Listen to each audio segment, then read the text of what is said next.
everybody? It's Kelly. And right up there, that's my Teenage Mutant Ninja Turtle friend. That's T-O-double-D-Z, Pepe Le Fei Schwan. We're here on another edition of Haunt Life Tonight. Welcome to the show, everybody. Welcome, folks. Yeah, Kelly, we're excited about this show tonight. We got some good stuff going on. Why don't you tell the folks what they're going to do for Reaper's Recalled today? We got another edition of Jen and Michael are doing Reaper's Recalled. They have facilities manager and otherwise technical terror mastermind. That's Mad Mike Hefner. He's on the show tonight. Reminiscing, giving you a little nostalgia, telling everybody what it took to like really get the show started. Right. That's Where'd he cool. go? I know, I'm gone. I don't know what is happening here. Oh, there's Bob. Bob is back in the house. So, well, nice. I say let's get to it. What do we want to do, Kelly? We're going to check in with some breaking news. Let's break it. Breaking news time. We got to tell you, we're having a heat wave, a tropical heat wave. I think we're on the right track to actually getting to spring and summer at this point, everyone. I don't know. It's a little cold. It's a little cold here at the White House, but I mean, I'm doing the best I can. Nice. I'm ended up. Nice. So, what do we got going on, Kelly? We got something exciting happening here. And see, every time I change presidents, it gets weird. So we got something exciting coming up on the 27th. What are we doing? What are we breaking? We are we're gonna let everybody know that sooner than later you're gonna find out what this new attraction is all about. The floor plan has been decided. The name is almost decided. I think we're gonna be giving you logos, pictures. We're gonna actually let you know what the new attraction's all about really soon. Yeah. I mean, the building starts on the 27th, and we'll be building for a week. We're back up on the mountain working. I know I'm going to be up there next week again, and I'm excited. I'm back from my little golf expo. I appreciate everybody holding down the fort while I hit golf balls and wondered why. Yeah. But yeah, it's going to be exciting to be up on the mountain next week, working again, running electric, getting everything happening. So, hey, I think there's nothing else to do but get to Reaper's Recalled. Reaper's Recalled with Jen and Michael coming right up. Let's do it.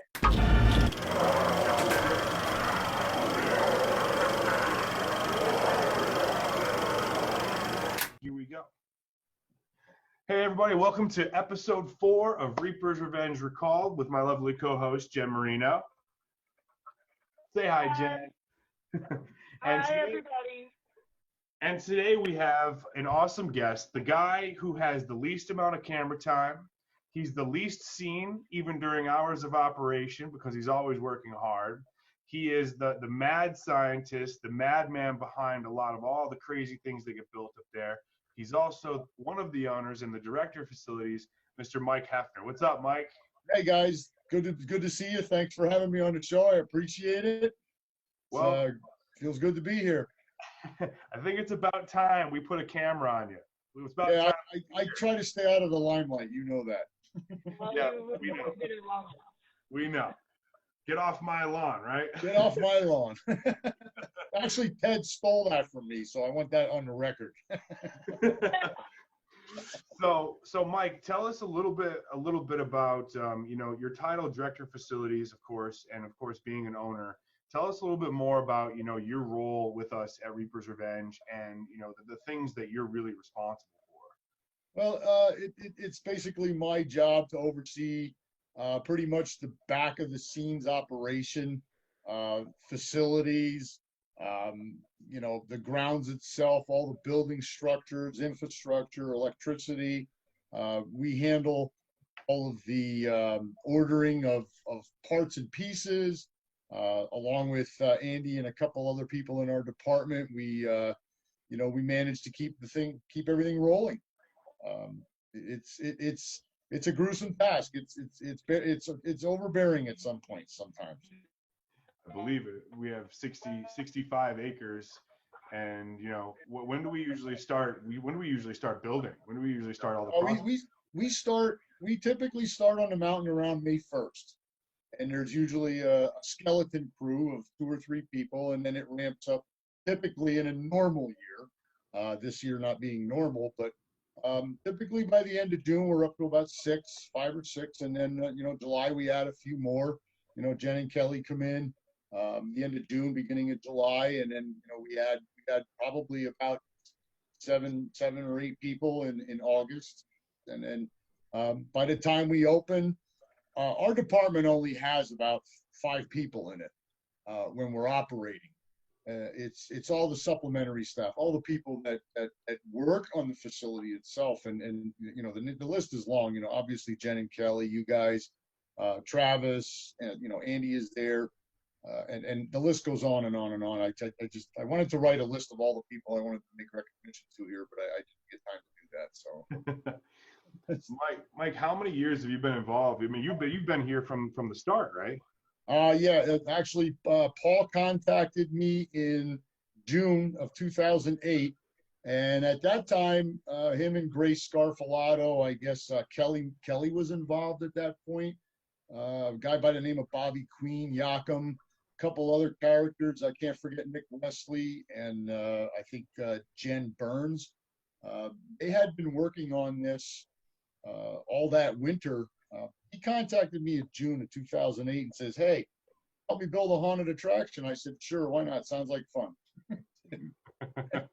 I came up on the property, and those guys, Paul and the gang, they had carved out a bunch of hay trails and emptied out a furniture store. And there's a couple pictures that I gave you to post. You can see the framing of the final scene.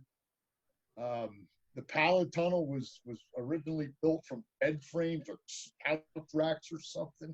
Yeah, I'm bringing it up right here. Let's check it out. Yeah, well, there's a photograph of the pallet tunnel laying on the ground. Yeah, that you can see how this all started. When I showed up there were 8 columns standing there for the final scene. So we proceeded to construct on top of that. I remember being so awed by this construction when you guys were hoisting those airplane straps. I remember that was one of the first big projects I saw going on up there, and I was just like, wow. And then we wound up building the facade of the final scene. That was actually built in my shop down in Northampton.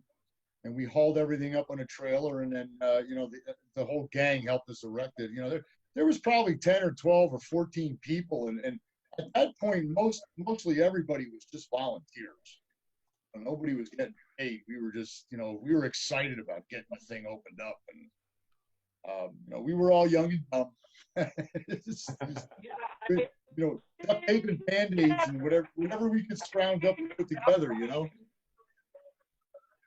Yeah, I think at that point in time, none of us realized that we would still be here 12 years later.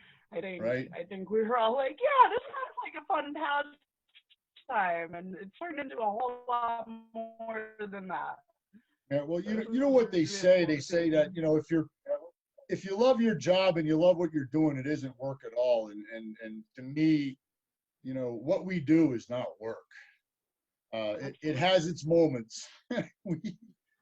We've had some moments. And it does. We've seen a lot of. It's been a wild roller coaster ride for the number of years I've been involved. I know that Jen's been right there as well, beside me, a couple years ahead of me, and we've all been through a lot. But I mean, it is a lot of fun for you to be part of. I mean, you could see it.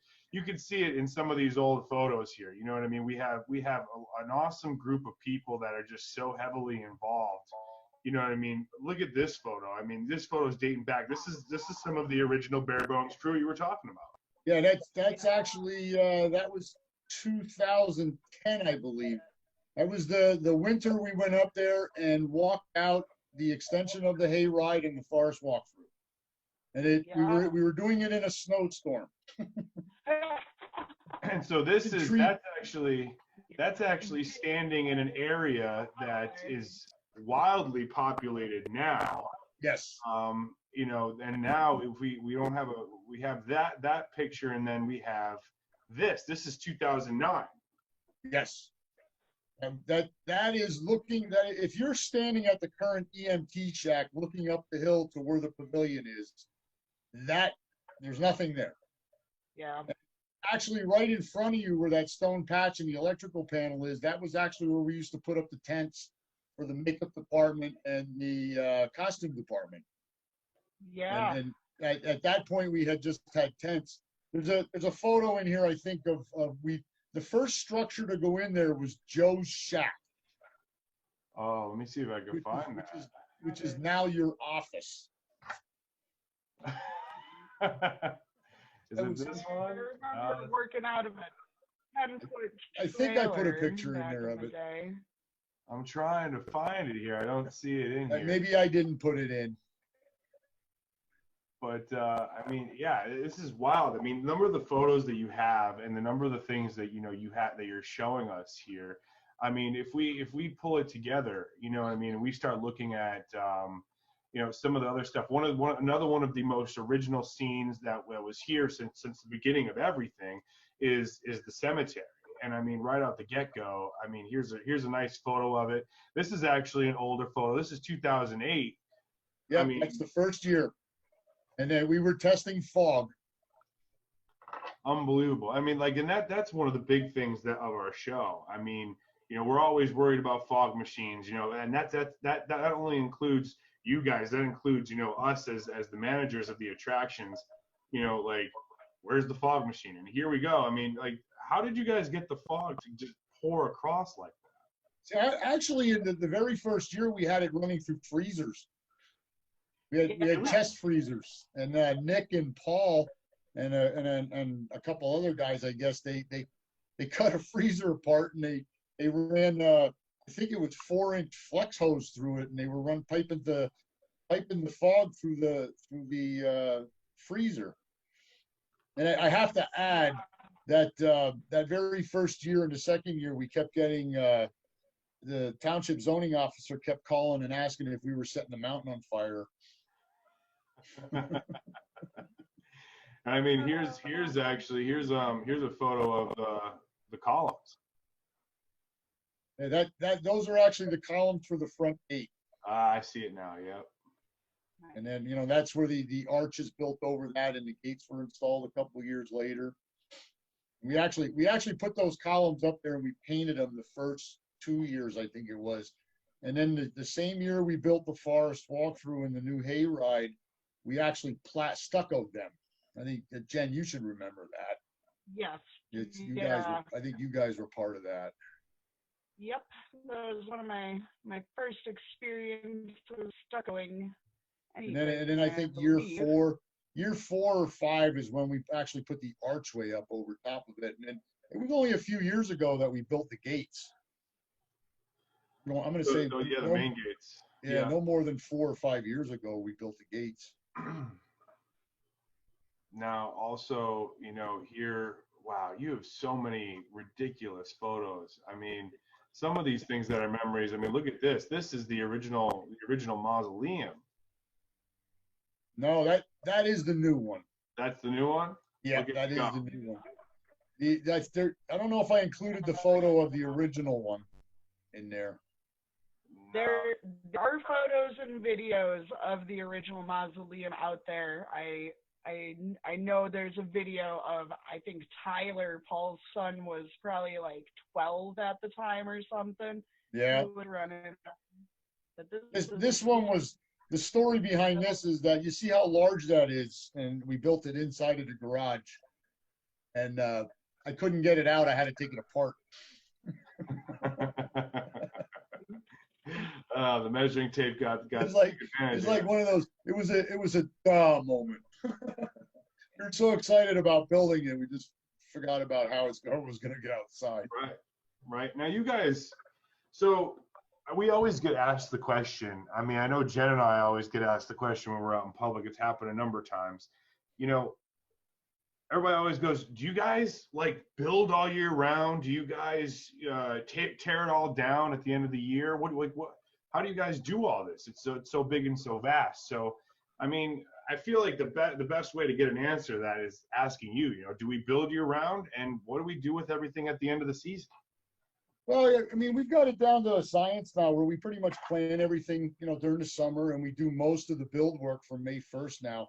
We do very little work in the winter other than administrative budget planning.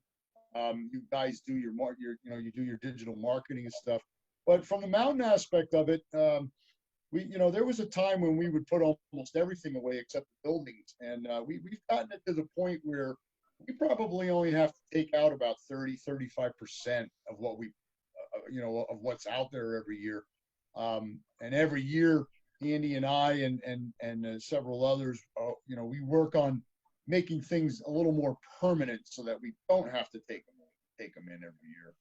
So it's become less cumbersome, and we've been able to construct storage space in multiple areas so that Jen doesn't have to carry, Jen and Kelly, we don't have to carry everything from the forest walkthrough down anymore. There's only a couple of scenes that we have to store all the way down by the commerce area at this point. Everything else is pretty much stored where it sits for the most part. Well, one of the scenes I get asked a lot about that is the gatekeeper scene. You know what I mean? That's Jen. How old is the gatekeeper now?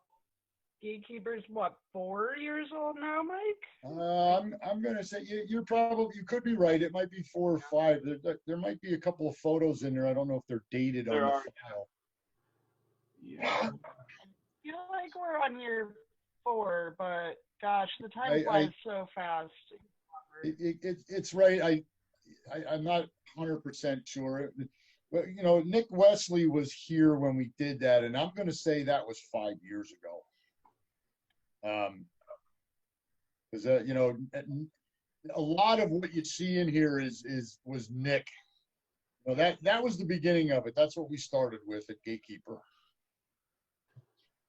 A steel structure to support everything over the hayride for the safety of the patrons. And then we pull this up and we start doing all the paneling. Yep. Then there should be a photo in there of it. I think Gail was working. I think it was Gail that was doing some artwork in there. But yeah, it was. Nick was. I got to give a lot of credit to Nick Wesley because Nick taught Paul and I a lot about the haunt industry and about set design and what products to use and what not to use. I think we probably would have gotten through it okay, but I think Nick helped us dramatically in getting us to where we are today. Just with the insight that he provided for us, it's phenomenal. We couldn't have asked for a better guy to be helping us with all of this in the beginning. Yeah, Nick really helped us all get to, I think, the next level in what we're doing. Yeah, he was instrumental in introducing us to all the players in the industry. He got us going to Valley Forge to the conventions in the beginning, and then and then eventually to everybody to St. Louis. So, I mean, yeah, it definitely has been a wild ride. You know what I mean? There's a large portion of us nowadays that we spend a lot of time together, and we formulated this family, and this group, all of us included. I was gonna save this for the end, but I gotta put it up there. Right then and there. Every time I actually have this picture, it's in one of my wallpapers because when I get in one of those moods where I get cranky, I just open this picture and it's like, look at the mug shots here. It's just and this is I call this the nucleus of Reaper's Revenge, but there's every year there's 265 other people that bring this to life. And we work hard all year long, but the 170 or 180 people that we bring in to actually fill all the positions on the mountain, they're the ones that bring it all together. They're when I walk out and sit in the woods, and when we're open, in fact, I'm sitting here getting chills down my spine right now thinking about hearing the laughs and the screams and people carrying on and You know, one of my favorite places to sit is up in the woods behind the carnival walkthrough, just in earshot of the foxhole. funhouse. The foxhole. That's what Kelly and I call the foxhole. That's where I used to hang out too. I think I threw a picture of that being built in there too. I like to hide in the woods and listen. Well, I mean, since we're talking about the forest walkthrough and all that stuff, I mean, you know, you have one of the first staples of Jennifer's Lost Carnival and Kelly's Lost Carnival is, you know, the bridge. Oh, the bridge. That was the original bridge built in. That's half of it. That actually got constructed in the shop and then taken outside and then put together, and then we disassembled it and hauled it up there and drug it in. I think 6 of us carried it into the woods in half because we couldn't get a machine to take it in, so we wound up carrying it in. In fact, most of the carnival walkthrough, everything was carried in the beginning because there were no service rooms. So no. Up until like 2 years ago, it was pretty inaccessible for the Right. most part. Yeah, I think Jen is pretty happy with the trails that she's got up there now. I hope. You've made my life so much easier. This bridge, so we have this up. That people ask me pretty much every weekend we're open. How you pulled that off. They love that. They really feel like they're walking over water. And even our, you know, long-standing employees, you've managed to trick Mike. I think Michael just 2 years ago goes, some of these boards are getting soft. You got to replace them. And I had to giggle to myself because they're soft forever, right? We actually got the idea for the bridge. It was in Valley Forge. They had one on display down there the year that we went down. It was just a small, simple little thing. It was actually made out of rope. And then I do have a drawing from back then that I made after probably on the way home from Valley Forge that it was a rope bridge originally. But, you know, we didn't have the resources or the wherewithal to, you know, sink 10 yards of concrete and 4 steel posts in the ground to suspend a rope bridge. So we came up with this, and I always thought it turned out pretty cool. And it's one of those staple things that I don't think I ever want to get rid of. In fact, we have to rebuild it this year because it's 11 years old and it's tired. Yeah. Well, that's exciting. There you go. A little tidbit, a little morsel of information. We may rebuild a bridge this year. Hey, I didn't know that. Yeah, it actually last year, the last weekend, I think I was up there. I think Mikey and I were up there while we were open, making temporary Band-Aid repairs to the bridge so we could keep people moving across it. Yeah, this was a tough year for that bridge. I think that happened a few times. Jen, I have a photo here of the fun house. Let's talk about that. Let's see where it is here. New share. Wow. There we go. We did that. We didn't actually have the fun house in there the first year or two, was it? No, it was a facade for the first year. 2 years. Was it 2? Yeah. Because the first year we just had people walk right by it. Then the second year you added mirrors, and those promptly broke. So it was at least 2 years before we put the actual fun house in there. It's hard to imagine that what you go through in that fun house is only 16 feet by 16 feet. And the corridors in there are actually 100 foot. It's 100 foot of corridor in a 16 by 16 area. Now, what is there, like 7 or 8 doors in there? Yeah, there's probably 7 or 8, and some of them are strictly just for our actors to like pull double duty. Like Right. the actor you encounter at the beginning of the house versus the last house might just be the same actor. With the ease that you guys put those trapdoors in there, I love blowing people's minds. I'll meet them in front, let them walk past me, and then be in front of them 8 more times throughout the night. It's a really fun little trick that y'all added in there with those things. And that was a real fun build. I remember that, and we were all up there involved in that.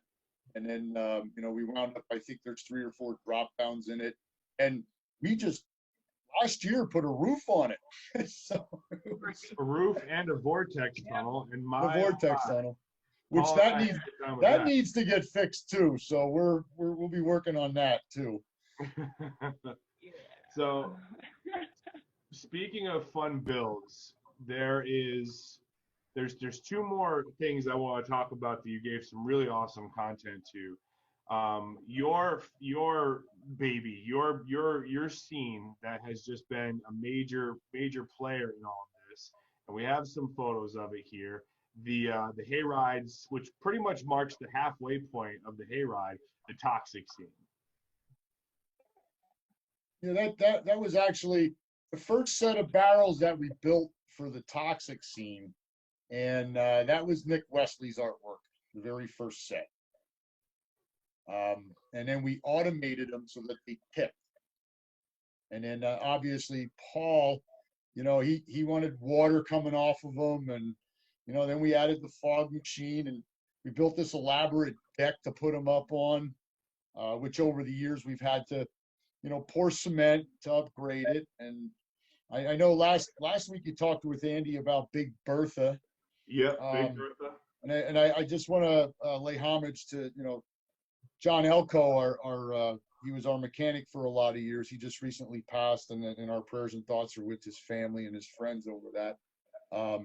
He was very instrumental in helping us develop the addition to Toxic Scene, which was at 2 years ago. We put a large expansion to it, and then and Andy, you discussed with Andy last week, Big Bertha.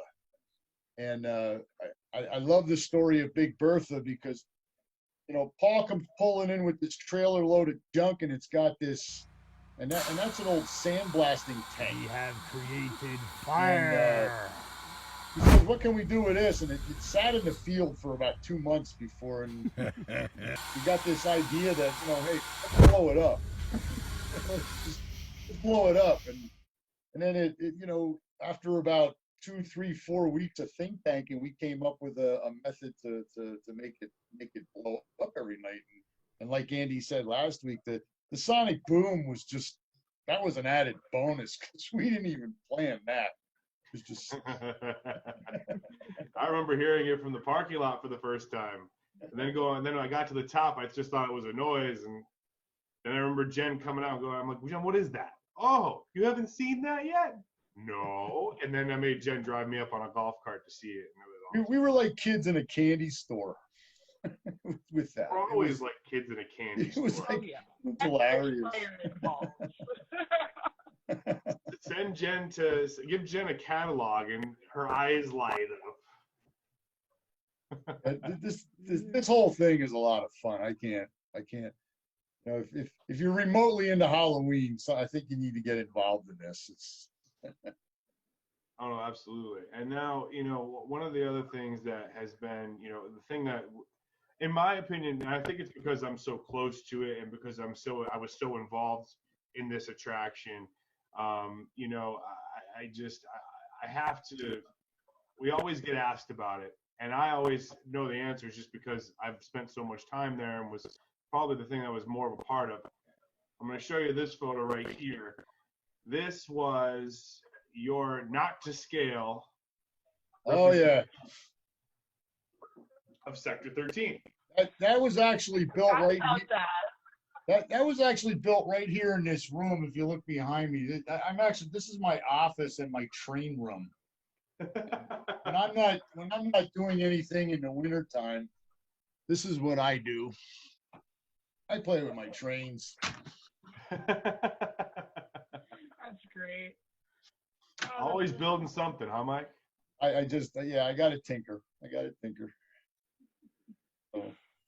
So we have this crude concept of what is now Sector 13. It's pretty spot on. Like, looking back at this, like, that's what it looks like. That's cool. It is. It is very accurate, Mike. You know, you really.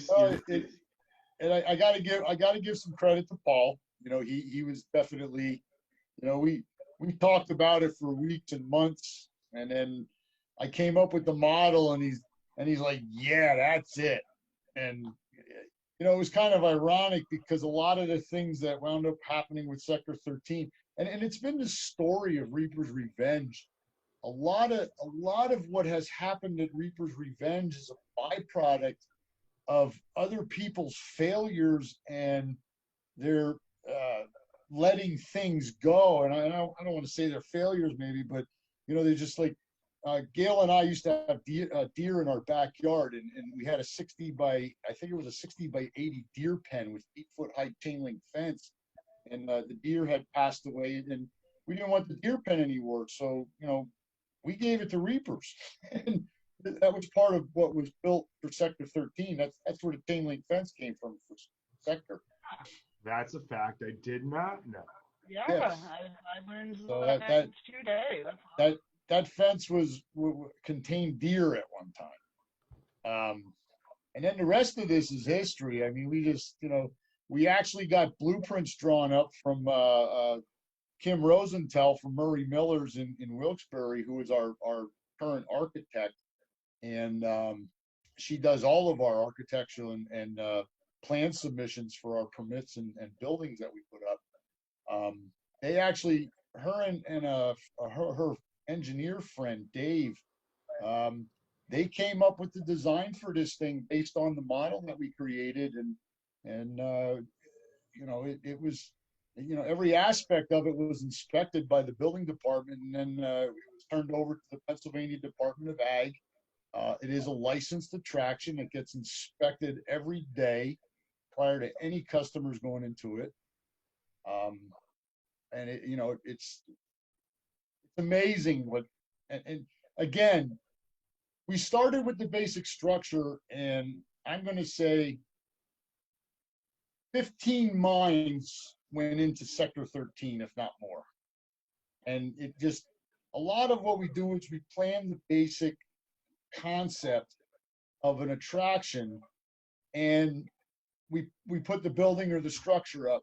And then from that point, everybody just gets creative, and 1,000 ideas get tossed out. And you know, Sector turned out better than I had ever hoped for the first year. When we first started developing Sector 13, we did not envision it turning out as well as it did. And I think, Dan, you can attest to that. I would say so. And you mentioned it before that, you know, a lot of ideas that you guys get stem from other people's maybe shortcomings or whatever. But that's one of my favorite things about you, Mike, and Paul, and, you know, just everybody involved at their Reapers, is that you guys see a little snippet of something and you see the potential, and then you go, you know what, I can do that better. And you do. And that's really what happened with Sector 13.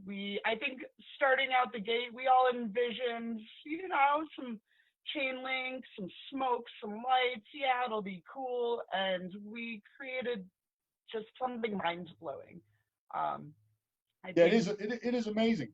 It's how it all works and meshes together. It's just, I cannot stress enough how much everybody works together and how well we mesh as a team up there. I have to admit that, you know, we've had some pretty heated arguments and meetings, and, you know, we don't like that idea. I don't like that idea. That's ridiculous. Why would you want to do that? And then 3 weeks later, there it is in front of us. You know, we've got it. We built it. We've done it. You know, and we argued about it for you know, 4 or 5 weeks, and that always brings up the tree of argument. Oh God, the tree of argument. But see, Jen, I knew it was going to get brought up again, and now I need the tree argument. I just that was one of those things that for 5 years we dealt with the tree of argument. The tree of argument. The tree of argument. I remember my first or second night up there. You guys just stood there and yelled at each other. And I had this picture, and I wanted to get the current picture of it from the other angle, and I didn't. I think you might have had it on the show last week or the week before or something. But I do have one. I will put it up. Yeah, so just make sure that you can see at that point there, the trail wasn't even through there. That was in 2009 when we did the winter walk, and we actually had the trail going another direction, and I think Paul was like, well, this is a really cool tree. we need to take the trail past this tree. So we had already prepped the other part of the trail for the road to go through, but this tree was just too good to pass up. So then it turned into, it was literally a 5 or 6 year argument every year. Oh my gosh. And always. I laugh every time I see it.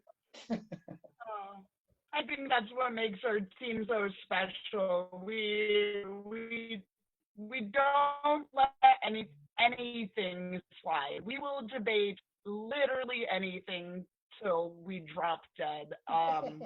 But that's that attention to detail that you don't always get everywhere else, right? and we always try to go over the top. Sector 13 is a prime example of it. It was supposed to just be a chain link caged area that turned into a multi-story complex of steel and containers and chaos.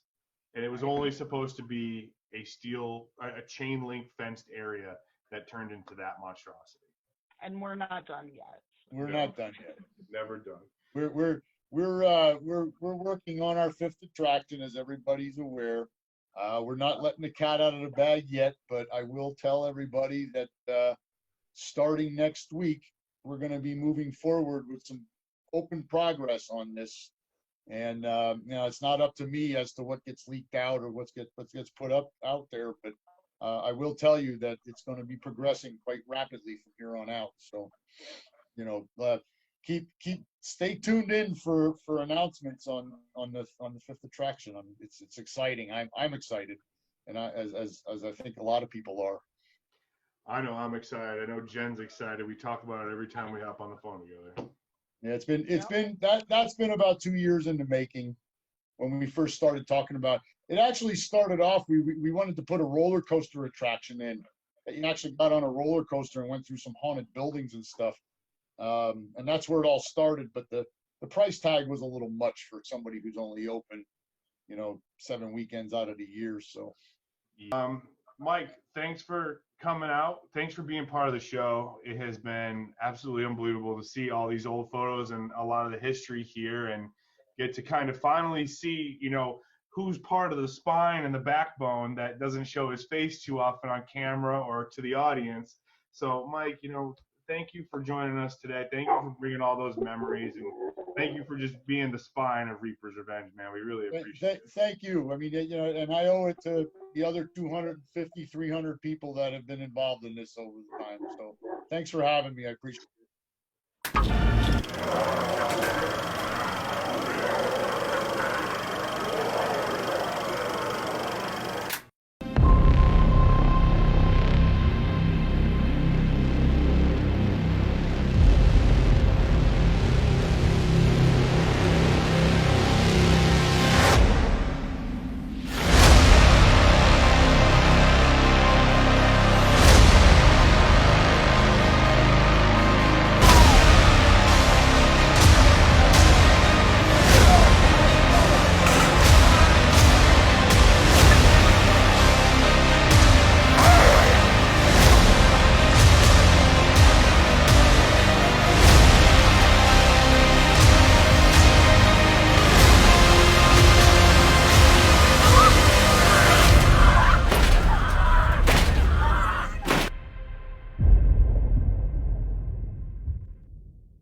That's Todd. This has been Reaper's Recalled.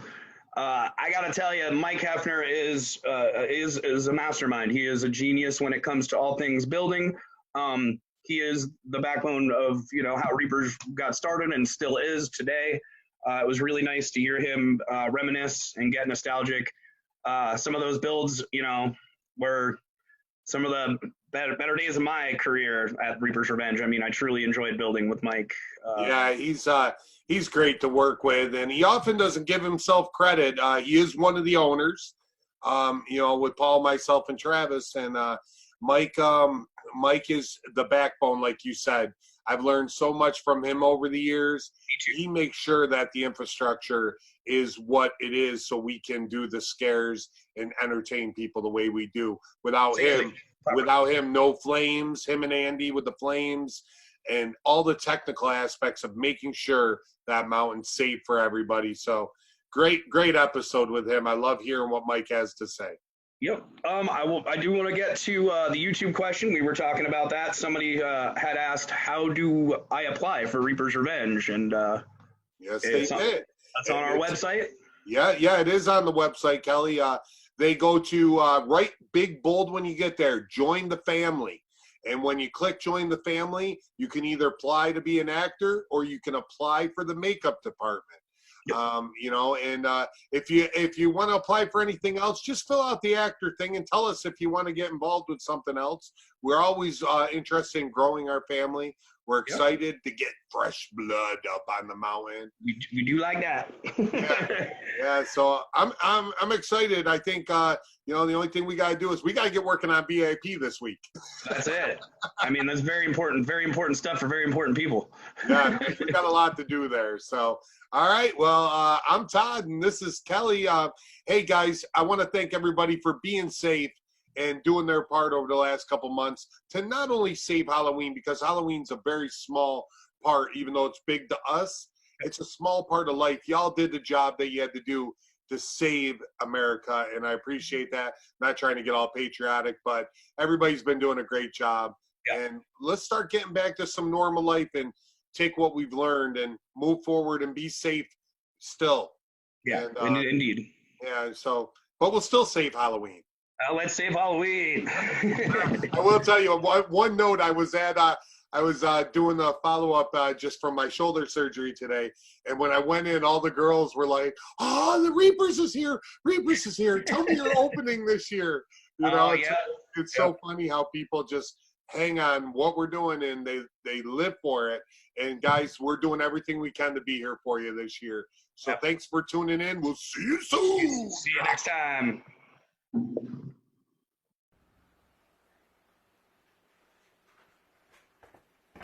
You still here? It's over. Go home. Go.